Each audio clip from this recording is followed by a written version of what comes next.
میرے تھانے کی حدود میں کوئی اخبار شائع نہیں ہوتا تھا، البتہ لاہور سے چھپنے والے اخبارات میں سے ایک دو کے نمائندے اس وقت علاقے میں موجود تھے۔ ان دنوں لاہور سے نوائے وقت، ملت، احسان اور ذمہ دار وغیرہ شائع ہوتے تھے۔ میں نے چودھری نیاز علی کی حویلی سے اس کی جو تصویر حاصل کی تھی، اس میں سے نازلی کی تصویر پھاڑ کر فوٹوگرافر سے اس کی کئی کاپیاں تیار کروا لی۔ میں ایس پی علاقہ کو ہر دوسرے دن اپنی کارکردگی کی رپورٹ بھجواتا رہتا تھا۔ میں نے آس پاس کے علاقوں کے تھانوں کو نازلی کی تصویر بھیج کر اس کی تلاش میں مدد کی درخواست کی۔ اس کے ساتھ ہی میں نے اخبار کے نمائندے کو بھی وہ تصویر دے دی تاکہ نازلی کی پراسرار گمشدگی کی خبر شائع کر دی جائے۔ مجھے اپنی تفتیش میں اسی سے خاطر خواہ فائدہ پہنچ سکتا تھا۔ اگر نازلی کا سراغ مل جاتا تو چودھری نیاز علی کے قاتل تک پہنچنا آسان ہو جاتا۔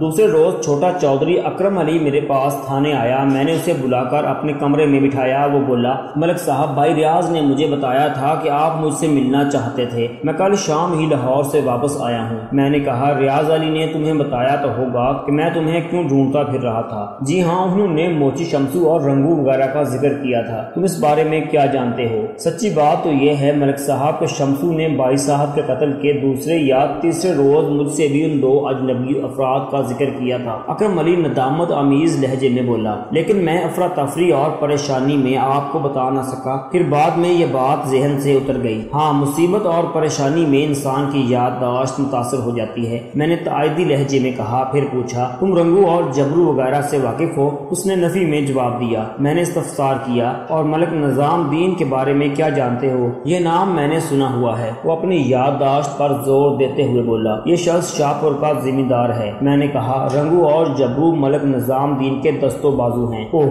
اس نے چونک کر میری جانب دیکھا، پھر لکنت آمیز لہجے میں بولا، کہیں بھائی صاحب کے قتل میں ملک نظام دین کا ہاتھ تو نہیں ہے؟ میں بھی اسی انداز میں سوچ رہا ہوں، میں نے اس بات میں سر ہلاتے ہوئے کہا۔ پھر بتایا، میں مشتری بائی سے بھی مل چکا ہوں۔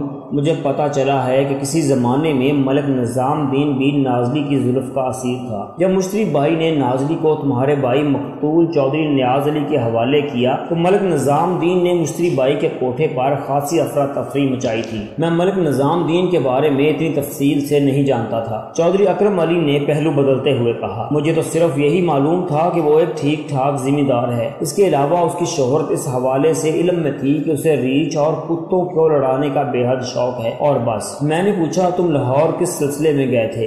وہاں میرا ایک جگری یار رہتا ہے، اس نے جواب دیا۔ دل بہت اداس تھا، اس لیے اس سے ملنے چلا گیا تھا۔ اپنی بات پوری کرنے کے بعد اس نے مجھ سے سوال کیا، بھابھی نازلی کے بارے میں کچھ معلوم ہوا؟ ابھی تک کچھ نہیں۔ مشتری بائی نے کیا کہا ہے؟ اس نے گزشتہ 10 ماہ سے نازلی کی شکل نہیں دیکھی۔ وہ بولا، مجھے پتا چلا ہے آپ حویلی میں سے بائی صاحب کی ایک تصویر بھی لے کر آئے ہیں، اس کا کیا کریں گے؟ سوچ رہا ہوں اس کا کیا کروں۔ میں نے اسے ٹالنے کی کوشش کی۔ اس نے پوچھا، ملک نظام دین کے بارے میں آپ نے کیا فیصلہ کیا ہے؟ میں نے اپنے مخبروں کا جال پھیلا دیا ہے، میں نے جواب دیا۔ ملک نظام دین کی ذات شکوک و شبہات کی دبیز چادر میں لپٹی ہوئی ہے۔ میں سوچ سمجھ کر اس پر ہاتھ ڈالنا چاہتا ہوں تاکہ نشانہ خطا نہ جائے۔ آپ ایک ذہین اور تجربہ کار پولیس افسر ہیں، اس نے تعریفی انداز میں کہا۔ مجھے امید ہے آپ کا نشانہ خطا نہیں جائے گا، میں نے طویل سانس چھوڑتے ہوئے کہا۔ خدا تمہاری زبان مبارک کرے، میں جلد از جلد تمہارے بھائی کے قاتل کو جیل کی سلاخوں کے پیچھے دیکھنا چاہتا ہوں۔ میں آپ کی کامیابی کے لیے دعا گو ہوں۔ تھوڑی دیر کے بعد چودھری اکرم علی رخصت ہو گیا۔ اگلے 2 روز تک میں شاہپور کا رخ نہ کر سکا۔ میں ارادہ باندھتا اور توڑتا رہا، اور اس کی سب سے بڑی وجہ بارش تھی جو لگاتار ہو رہی تھی۔ بارش کی وجہ سے سردی کی شدت میں بھی اضافہ ہو گیا تھا۔ بہرحال تیسرے روز میں نے ASI جبار حسین کو ساتھ لیا اور شاہپور روانہ ہو گیا۔ میں یہ سوچ کر اور اس انتظام کے ساتھ تھانے سے نکلا تھا کہ اگر ضرورت پڑی تو میں پہلی فرصت میں ملک نظام دین کو گرفتار کر لوں گا، لیکن ملک نظام دین سے ملاقات کے بعد معاملہ ہی الٹ گیا۔ ملک نظام دین نہایت ہی معقولیت کے ساتھ پیش آیا۔ یہ بتانے کی ضرورت نہیں ہے کہ اس نے کس طرح ہماری آؤ بھگت کی۔ جب میں نے اسے اپنی آمد کی غرض و غایت سے آگاہ کیا تو اس نے مسکرا کر بات ہی ختم کر دی۔ وہ بولا، جناب ملک صاحب، 7، 8 اور 9 اکتوبر کو تو میں شاہپور میں موجود ہی نہیں تھا، اور میری نمک خوار جبرو اور رنگو بھی میرے ساتھ ہی تھے۔ ہماری واپسی 10 اکتوبر کو ہوئی تھی، اور اسی روز مجھے چودھری نیاز علی کے قتل کی خبر ملی تھی۔ یقین جانے میرے کلیجے میں ٹھنڈ پڑ گئی تھی۔ یہ خبر سن کے مرنے والے کی برائی نہیں کرنی چاہیے، لیکن چودھری نیاز علی نے نازلی کے حوالے سے میرے سینے میں جو گھاؤ لگایا تھا وہ کبھی نہیں بھر سکے گا۔ وہ ایک رقیب کی زبان بول رہا تھا، اور رقیب بھی ایسا جس نے بری طرح شکست کھائی ہو۔ اس کی تشنہ کامی دہکتے ہوئے انگارے بن کر اس کے ہونٹوں سے جدا ہو رہی تھی۔ میں نے دل ہی دل میں کہا، اس طرح تو ہوتا ہے اس طرح کے کاموں میں۔ پھر ملک نظام الدین سے پوچھا، آپ نے یہ نہیں بتایا کہ 7، 8 اور 9 اکتوبر کو آپ کہاں گئے ہوئے تھے؟ وہ بولا، ہم جھوک زامن میں تھے، وہاں کے چودھری نور زمان نے ہماری دعوت کی تھی۔ اس دعوت کا خصوصی آئٹم کتوں اور ریچھ کی خونخوار لڑائی تھا۔ پھر ملک نظام الدین نے جھوک زامن میں اپنی 3 روزہ موجودگی کے کچھ ناقابل تردید ثبوت بھی مہیا کر دیے۔ مجھے یہ ماننا پڑا کہ ملک نظام الدین رنگو اینڈ کمپنی کے ساتھ واقع 3 روز تک موضع جھوک زامن میں رہا تھا۔ اس کے ساتھ ہی شمسو موچی میرے دماغ میں چکرانے لگا، تو کیا اس نے دانستہ جھوٹ بولا تھا؟ میرے ذہن میں ایک سوال نے سر اٹھایا، اس کے ساتھ ہی ایک اور سوال ابھرا، آخر کیوں؟ اس میں اس کا کیا فائدہ تھا؟ میں مسلسل اسی کے بارے میں سوچنے لگا۔ شاہپور سے روانہ ہونے سے پہلے میں فیصلہ کر چکا تھا کہ مجھے شمسو موچی کے ساتھ کیا سلوک کرنا تھا۔ ملک نظام الدین نے ہمیں بڑے تجھ و احتشام کے ساتھ رخصت کیا۔ تھانے آ کر میں نے ہیڈ کانسٹیبل کو اپنے کمرے میں بلا لیا۔ اس کا نام رفیق چوہان تھا۔ میں نے کہا، چوہان جی، مجھے 2 بندوں کی اشد ضرورت ہے۔ ملک صاحب 2 کیا، آپ حکم کریں، میں 200 بندے پھڑ کے لے آتا ہوں۔ رفیق چوہان چند جماعتیں پڑھا ہوا تھا۔ وہ کسی زمانے میں سپاہی بھرتی ہوا تھا اور ترقی کرتے ہوئے زندگی کے اس حصے میں ہیڈ کانسٹیبل کے عہدے تک پہنچا تھا۔ ویسے وہ بندہ بہت کام کا تھا۔ میں نے کہا، بندے پھڑ کر لانے کی کوئی ضرورت نہیں ہے، تو پھر انہیں کوا کر یعنی بلا کر لانا ہے، ایسا ہی سمجھ لو، میں نے وضاحت کرتے ہوئے کہا۔ پھر اسے تفصیل بتا دی۔ آخر میں نے کہا، دونوں کا تعلق کسی دور دراز کے گاؤں سے ہونا چاہیے۔ وہ اس بات میں سر ہلاتے ہوئے بولا، بالکل سمجھ گیا جناب۔ ایک اونچا لمبا ہو، دوسرے کا قد چھوٹا اور بدن بھاری بھرکم ہو، وہ دونوں چہرے مہرے سے بدمعاش نظر آئیں، ہے نا یہی بات ختم کر کے اس نے تعریف طلب نظر سے مجھے دیکھا۔ میں نے دل کھول کر اس کی تعریف کی، پھر پوچھا، تم ایسے 2 بندوں کا انتظام کب تک کر سکتے ہو؟ کل شام تک بندوبست ہو جائے گا جناب۔ شاباش، میں نے کرسی کی پشت گاہ سے ٹیک لگاتے ہوئے کہا، ان بندوں کو اچھی طرح سمجھا دینا کہ انہیں تھوڑی بہت ایکٹنگ بھی کرنا پڑے گی۔ ان کا رول میں خود سمجھا دوں گا انہیں۔ کون سی فلم کی شوٹنگ ہے جناب؟ حقیقی زندگی کی فلم؟ نہ ملک صاحب، اگر واقعی کسی فلم میں ایکٹنگ کا معاملہ ہے تو مجھے موقع دیں۔ وہ خاصا سنجیدہ نظر آ رہا تھا۔ لگتا ہے میں تو یہ شوق دل میں لے کر ہی مر جاؤں گا۔ میں نے اسے صورتحال کی سنگینی کا احساس دلایا تو وہ فوراً اٹینشن ہو گیا۔ پورا اعتماد لہجے میں بولا، آپ فکر نہ کریں، کل دوپہر سے پہلے آپ کے مطلوبہ دونوں بندے آپ کے سامنے حاضر ہو جائیں گے۔ میں مطمئن ہو گیا۔ رفیق چوہان بہت باصلاحیت آدمی تھا۔ دوسرے روز میں نے ایک کانسٹیبل کو چک 32 روانہ کیا تاکہ وہ شمسو موچی اور چودھری برادران کو بلا لائے۔ میں نے کانسٹیبل کو ہدایت کر دی تھی کہ وہ انہیں بتا دے کہ میں نے چودھری نیاز علی کے قاتلوں کو گرفتار کر لیا ہے۔ رفیق چوہان نے حسب وعدہ 2 ڈمی رنگو و جبرو مجھے مہیا کر دیے تھے جو اس وقت تھانے کی حوالات میں بند تھے۔ میں نے انہیں ان کے حصے کا کردار اچھی طرح یاد کروا دیا تھا۔ سپہر کے وقت چودھری ریاض علی شمسو موچی کے ساتھ تھانے پہنچ گیا اور اس نے آتے ہی سوال کیا، ملک صاحب، مجھے اطلاع ملی ہے کہ آپ نے بھائی صاحب کے قاتلوں کو گرفتار کر لیا ہے، کہاں ہیں وہ بدذات؟ میں نے کہا، وہ دونوں اس وقت حوالات میں بند ہیں۔ شمسو کو میں نے ان کی شناخت کے لیے بلوایا ہے۔ انہوں نے شمسو ہی سے آپ کی حویلی کا راستہ پوچھا تھا۔ اچھا، تو آپ نے جبرو اور رنگو کو گرفتار کیا ہے؟ جی ہاں، بڑی مشکل سے ہاتھ آئے ہیں شیطان کی اولاد۔ کیا انہوں نے بھائی صاحب کے قتل کا اقرار کر لیا ہے؟ ریاض علی نے پوچھا۔ میں نے جواب دیا، اقبال جرم بھی کروا لیں گے چودھری صاحب، پہلے ان کی شناخت تو ہو جائے۔ پھر میں نے ایک کانسٹیبل کو حکم دیا کہ وہ حوالدار سے کہے کہ وہ رنگو اور جبرو کو میرے سامنے حاضر کرے۔ تھوڑی دیر کے بعد فرضی رنگو اور جبرو میرے سامنے سر جھکائے کھڑے تھے۔ میں نے شمسو کو اشارہ کیا اور کہا کہ وہ بغور ان دونوں کو دیکھے اور پہچاننے کی کوشش کرے۔ شمسو نے کوئی کوشش کیے بغیر ہی فتویٰ صادر کر دیا، تھانیدار صاحب، یہ وہی دونوں افراد ہیں، مجھے اچھی طرح یاد ہے۔ انہوں نے ہی مجھ سے چودھری صاحب کی حویلی کا پتہ پوچھا تھا۔ کیا تم یہ بات پورے یقین سے کہہ رہے ہو؟ مجھے پکا یقین ہے سرکار، ڈٹائی سے بولا۔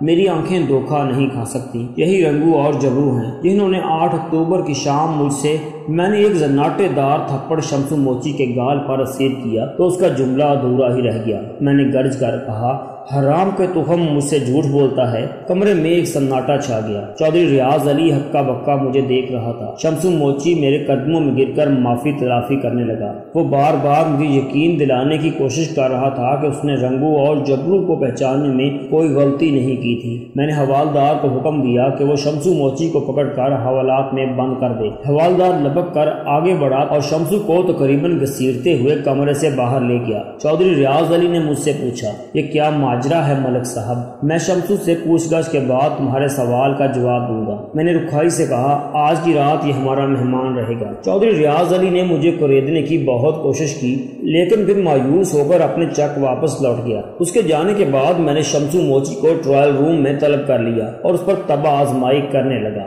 وہ کچا مجرم تھا۔ آدھے گھنٹے کی محنت کے بعد ہی اس نے سب کچھ اگل دیا۔ اس نے اتنا بڑا جھوٹ چودھری اکرم علی کے حکم پر بولا تھا، گویا اس نے ہمیں مس گائیڈ کرنے کی کوشش کی تھی۔ چودھری نے اس کام کے لیے شمسو کو 100 روپے انعام بھی دیا تھا۔ میں اسی وقت چک 32 جانے کا ارادہ رکھتا تھا، لیکن جب شمسو نے مجھے بتایا کہ چودھری اکرم علی آج صبح سے لاہور گیا ہوا تھا تو میں نے اپنا ارادہ ملتوی کر دیا۔ شمسو کو میں نے حوالدار کے حوالے کیا اور آرام کرنے اپنے سرکاری کوارٹر میں چلا گیا۔ اس وقت میرے ذہن میں بس ایک ہی سوال چکرا رہا تھا، چودھری اکرم علی میری تفتیش کی گاڑی کو غلط راستے پر ڈال کر کون سا فائدہ حاصل کرنا چاہتا تھا؟ کیا وہ اپنے بڑے بھائی کے قتل میں ملوث تھا؟ اس سوال کا جواب چودھری اکرم ہی دے سکتا تھا۔ دوسری صبح میں چک 32 جانے کا ارادہ کر ہی رہا تھا کہ ایک اہم اور سنسنی خیز اطلاع نے میرے قدموں میں زنجیر ڈال دی۔ ناظری سے متعلق گمشدگی کی خبر اور اس کی تصویر کو شائع ہوئے چند روز گزر چکے تھے۔ ضلع ہیڈ کوارٹر سے ایک اہلکار نے آ کر بتایا کہ انہیں لاہور ضلع ہیڈ کوارٹر والوں نے اطلاع دی تھی کہ نازلی محلہ کرشن نگر کے ایک گھر میں دیکھی گئی تھی۔ لاہور پولیس کے سادہ پوش اہلکار اس گھر کی مسلسل نگرانی کر رہے تھے۔ میں تذبذب کا شکار تھا کہ پہلے لاہور جاؤں یا چک 32 کے سب انسپیکٹر افضل شاہ نے میری الجھن دور کر دی۔ ملک صاحب، آپ اطمینان سے چک 32 جائیں، لاہور والے معاملے کو میں دیکھ لوں گا۔ شاہ جی، وہ معاملہ بڑا سنگین ہے، اچھی طرح سوچ لو۔ وہ سینہ پھلاتے ہوئے بولا، اچھی طرح سوچ سمجھ کر ہی بات کر رہا ہوں جناب، میں آپ کی توقعات سے بڑھ کر ثابت ہوں گا۔ پھر وہاں لاہور پولیس بھی تو میری معاون ہوگی۔ وہ تو ٹھیک ہے، مگر نازلی والا معاملہ بہت حساس ہے، میں اس حساس کیس کو بڑی نفاست سے ڈیل کروں گا۔ وہ پورے اعتماد لہجے میں بولا، آپ بالکل مطمئن ہو کر چھوٹے چودھری کے پیچھے جائیں۔ میں نے افضل شاہ کو 2 ہوشیار قسم کے کانسٹیبلان جمیل احمد اور شرافت علی کے ساتھ لاہور روانہ کرنے کے بعد چک 32 کا رخ کیا۔ حوالدار بہادر علی اور 2 سپاہی میرے ساتھ تھے۔ حویلی میں مقتول چودھری کی بیوہ جمیلہ سے ملاقات ہوئی۔ اس نے بتایا کہ اکرم علی ابھی لاہور سے واپس نہیں آیا تھا اور ریاض علی اس وقت ڈیرے پر تھا۔ میں اپنی نفری کو لے کر سیدھا ڈیرے پر پہنچ گیا۔ چودھری ریاض علی نے ہمارا خیر مقدم کیا اور پوچھا، ملک صاحب خیریت تو ہے؟ آج صبح اکرم علی کہاں ہے؟ میں نے اس کی بات کاٹتے ہوئے سوال کیا۔ وہ تو لاہور گیا ہوا ہے۔ حوالدار بہادر علی نے کہا، لاہور میں اس کی کون سی بیبے بیٹھی ہوئی ہے؟ وہ وہاں کچھ زیادہ ہی نہیں جانے لگا؟ چودھری نے ناگواری سے حوالدار کی طرف دیکھا اور مجھ سے پوچھا، ملک صاحب، شمسو کو آپ نے ابھی تک چھوڑا نہیں، وہ تو اب سمجھو لمبا ہی گیا۔ حوالدار نے اضافہ کیا، اور چودھری اکرم علی کی بھی خیر نہیں ہے۔ یہ سب کیا ہو رہا ہے ملک صاحب؟ ریاض علی کا لہجہ حیرت میں ڈوبا ہوا تھا۔ میں نے اس کے سوال کو نظر انداز کرتے ہوئے کہا، میں تمہارے ڈیرے کی تلاشی لینے آیا ہوں۔ تلاشی؟ اس پر حیرتوں کے پہاڑ ٹوٹ رہے تھے۔ تلاشی کی کیا ضرورت پیش آ گئی جناب؟ میں نے کہا، میں تمہارے سوال کا جواب میں ضرورت پوری ہونے کے بعد دوں گا۔ ایک لمحے کے توقف کے بعد میں نے پوچھا، کیا تمہیں کوئی اعتراض ہے؟ وہ متعمل لہجے میں بولا، نہیں جناب، مجھے بھلا کیا اعتراض ہو سکتا ہے؟ ہم اگلے ہی لمحے ڈیرے کا کونا کونا چھان رہے تھے۔ آدھے گھنٹے کی تلاش بسیار کے بعد صرف ایک ہی کام کی چیز ڈیرے سے برآمد ہو سکی، اور وہ چیز بہت ہی زیادہ کام کی تھی، جسے ایک کپڑے میں لپیٹ کر چھت کی کڑیوں میں چھپایا گیا تھا۔ وہ 8 انچ پھل والا ایک تیز دھار خنجر تھا۔ خنجر کے پھل پر دستے کے قریب خشک خون کے آثار بھی موجود تھے۔ خنجر کے پھل کی حالت سے اندازہ ہوتا تھا کہ اسے بعجلت کسی کپڑے سے رگڑ کر صاف کیا گیا تھا۔ میری نگاہ میں مقتول چودھری کی مسحری کی وہ چادر گھوم گئی جہاں مجھے کسی خون آلود چیز کے پونچھنے کے دبے دکھائی دیے تھے۔ یہ خنجر تمہارا ہے؟ میں نے وہ خنجر ریاض علی کی آنکھوں کے سامنے لہراتے ہوئے پوچھا۔ اس نے نفی میں جواب دیا۔ میں نے سخت لہجے میں کہا، پھر یہ خنجر تمہارے چھوٹے بھائی اکرم علی کا ہوگا۔ جناب، میں تو اسے پہلی مرتبہ دیکھ رہا ہوں۔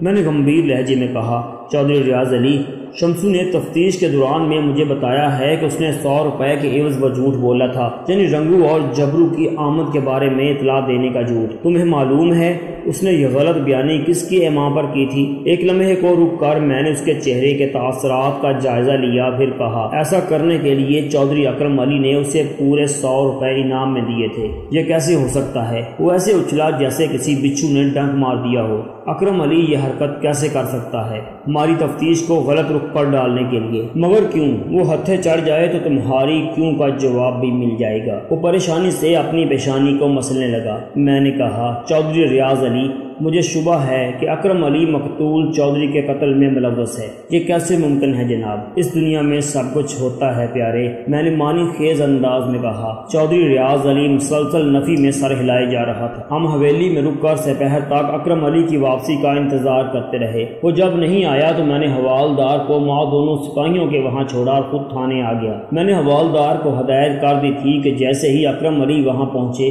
وہ فی الفور اسے گرفتار کر کے تھانے لے آئے۔ سب انسپکٹر افضل شاہ کی واپسی رات 9 بجے کے قریب ہوئی۔ میں آرام کرنے کے لیے اپنے کوارٹر میں جا چکا تھا کہ ایک کانسٹیبل نے افضل شاہ کی آمد کی اطلاع دی۔ میں نے فوراً اپنی وردی پہنی اور تھانے آ گیا۔ افضل شاہ سرخرو لوٹا تھا، اس کے ساتھ ہی لاہور پولیس تھانہ کرشن نگر کا ایک ASI اور 2 سپاہی بھی تھے۔ نازلی اور زاہد نامی ایک شخص بھی ان کے ساتھ تھا۔ زاہد وہی شخص تھا جس کے گھر میں نازلی دیکھی گئی تھی۔ ان کے علاوہ سب سے اہم شخصیت چودھری اکرم علی کی تھی۔ چودھری اکرم علی، زاہد اور نازلی کے ہاتھوں میں ہتھ کڑی لگی ہوئی تھی۔ میں نے اکرم علی کی جانب اشارہ کرتے ہوئے افضل شاہ سے پوچھا، یہ رستم خان تمہیں کہاں سے ملا؟ اسی گھر میں یہاں یہ چھمک چھلو چھپی بیٹھی تھی۔ افضل شاہ نے نازلی کی طرف اشارہ کیا۔ انہوں نے زاہد حسین کے گھر کو اپنا ڈیرا بنایا ہوا تھا۔ میں نے حوالدار شیر خان کو بلا لیا، اس کی رات کی ڈیوٹی تھی۔ وہ میرے کمرے میں آیا تو میں نے کہا، شیر خان، میں یہ مہمان تمہارے حوالے کر رہا ہوں، ان کی خاطر تواضع اور آرام کا خاص خیال رکھنا۔ میں صبح ان سے ملاقات کروں گا، آپ فکر ہی نہ کریں ملک صاحب۔ وہ نازلی، زاہد اور اکرم علی کو کڑے تیوروں سے گھورتے ہوئے بولا، میں ان کی ایسی مہمانداری کروں گا کہ یہ ہاتھ لگا لگا کر یاد کریں گے۔ پھر میں نے مختصر الفاظ میں شیر خان کو صورت حوال سے آگاہ کیا۔ وہ اس کیس کی ایک ایک بات سے واقف تھا۔ پوری بات سننے کے بعد وہ حسینے پر ہاتھ مارتے ہوئے بولا، آپ اطمینان سے اپنے کوارٹر میں جا کر آرام کریں۔ صبح یہ تینوں بندے آپ کو بالکل تیار ملیں گے، کسی ٹیپ ریکارڈر کی طرح فر بولتے ہوئے۔ میں مطمئن ہو کر اپنے کوارٹر میں آ گیا۔ دوسری صبح جب میں تھانے پہنچا تو لاہور سے آنے والے پولیس اہلکار واپس جا چکے تھے۔ حوالدار شیر خان نے رات بھر تینوں مہمانوں کو ایک پل کے لیے بھی سونے نہیں دیا تھا اور زبان کھلوانے کے آزمودہ ہتھ کنڈے ان پر استعمال کرتا رہا تھا۔ نازلی زیادہ سختی برداشت نہیں کر سکتی تھی۔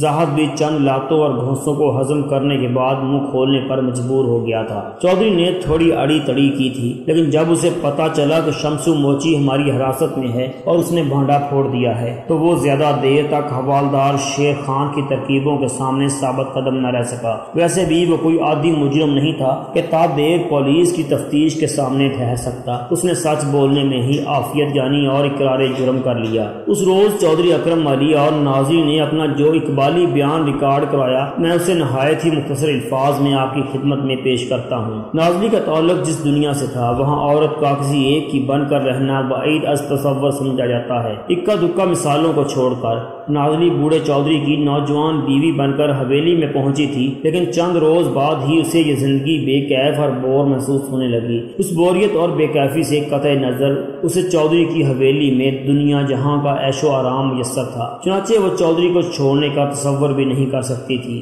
پھر چودھری اسے 2500 میں خرید کر لایا تھا۔ وہ اس کی زر خرید تھی، اس لیے ساری عمر اسے اب چودھری کے ساتھ ہی گزارنا تھی۔ 2 ماہ کے بعد اسے احساس ہوا کہ چودھری اکرم علی اس میں دلچسپی لے رہا تھا۔ لامحالہ وہ بھی ادھر کھنچتی چلی گئی۔ تنہائی کی 1-2 ملاقاتوں کے بعد ہی ان دونوں کو محسوس ہوا کہ وہ ایک دوسرے کے لیے بنائے گئے تھے۔ پھر ان دونوں کے درمیان افلاطونی قسم کا عشق پروان چڑھنے لگا۔ کمال مہارت کا مظاہرہ کرتے ہوئے انہوں نے حویلی کے مکینوں کو اپنے تعلقات کی ہوا بھی نہیں لگنے دی تھی۔ پھر ایک روز ناظرین نے اکرم علی کو بتایا چودھری نیاز کو ان کے میل ملاقات پر شبہ ہو گیا ہے۔ اکرم نے فوراً تجویز پیش کی کہ وہ دونوں کہیں دور بھاگ جاتے ہیں۔ ناظرین نے اس کی تجویز سے اختلاف کرتے ہوئے کہا کہ چودھری دنیا کے آخری کنارے تک ان کا پیچھا نہیں چھوڑے گا۔ کچھ دنوں کی سوچ بچار کے بعد انہوں نے اپنے راستے کا کانٹا چننے کا ایک جامع منصوبہ بنا لیا۔ نازلی کی زبانی اکرم علی کو نیاز علی اور ملک نظام الدین کا قصہ معلوم ہو چکا تھا۔ اس نے اسی آڑ میں بھائی کا کام تمام کر دیا۔ وقوع کی رات وہ مقتول چودھری کے بیڈ روم میں ہی چھپا ہوا تھا۔ جب نازلی نے نیاز علی کو بے تحاشا شراب پلا کر مدہوش کر دیا تو اکرم علی نے بڑی چابک رسی سے بھائی کی گردن پر خنجر چلا دیا۔ حویلی کا بیرونی گیٹ اسی نے کھولا تھا،